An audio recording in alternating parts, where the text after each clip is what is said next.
এই যে এত মানুষ সমস্ত দেশ থেকে আনা হলো, নির্বাচনটাকে বানচাল করার জন্য চেষ্টা করছে। ইনকিলাব মঞ্চের মুখপাত্র শরীফ ওসমান বিন হাদির মৃত্যুতে পুরো দেশ যখন শোকে কাতর, তখন তার জানাজা নিয়ে বিস্ফোরক মন্তব্য করেছেন বিএনপির নেত্রী নীলুফার চৌধুরী মনি। তার মন্তব্যকে ঘিরে সামাজিক যোগাযোগ মাধ্যমে সমালোচনার ঝড় বইছে, ক্ষোভে ফুঁসছেন হাদির সমর্থকেরা। বিএনপির স্বনির্ভর বিষয়ক সম্পাদক ও সাবেক সংসদ সদস্য নীলুফার চৌধুরী মনি একটি টকশোতে যুক্ত হয়ে বলেন, হাদি ছিলেন গিনিপিগ। ডাক্তাররা যেমন তেলাপোকা কিংবা ব্যাঙ কেটে আবার সেলাই করে ছেড়ে দেন, হাদিকেও তেমন প্রয়োজনে ব্যবহার করা হয়েছে, কিন্তু সে আর বাঁচতে পারেনি। নীলুফার চৌধুরী মনি বলেন, হাদির দলে সামান্য কয়েকটা লোক ছিল, কিন্তু তার জানাজায় যে লাখ লাখ মানুষের উপস্থিতি, সেটা কিভাবে হলো?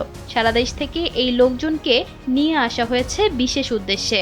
এই বিশাল উপস্থিতি একটা প্রশ্নবোধক চিহ্ন, যা ইঙ্গিত করে নির্বাচন বানচালের চেষ্টাকে। মঙ্গলবার রাতে আব্দুল নূর তুষারের সঞ্চালনায় চলে যাওয়া মানে প্রস্থান নয় শীর্ষক চ্যানেল 9-এর বিশেষ আয়োজন 9 সংলাপে বিএনপির নেত্রী নীলুফার মনি আরও বলেন, হাদির বক্তব্যগুলোকে বিভিন্নভাবে প্রচার করা হচ্ছে।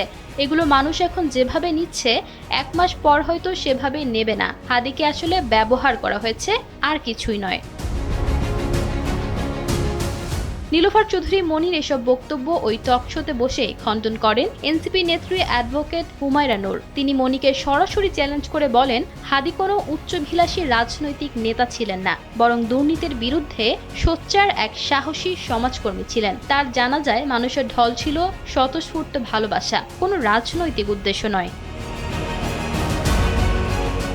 এনসিপির আরেক নেতা জয়নাল আবেদিন শিশির সামাজিক যোগাযোগ মাধ্যমে ক্ষোভ প্রকাশ করে বলেন, একজন মৃত মানুষকে নিয়ে এমন মিথ্যাচার ও বেয়াদবি সহ্য করার মতো নয়। তিনি মনে করিয়ে দেন, নীলুফার চৌধুরী মনি এর আগে শহীদ আবরার ফাহাদকেও অপমান করেছিলেন।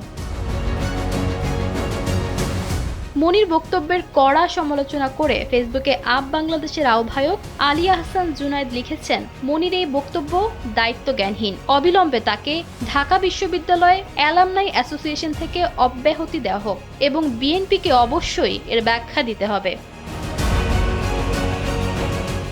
ইশিতা আক্তার, সময়ের আলো।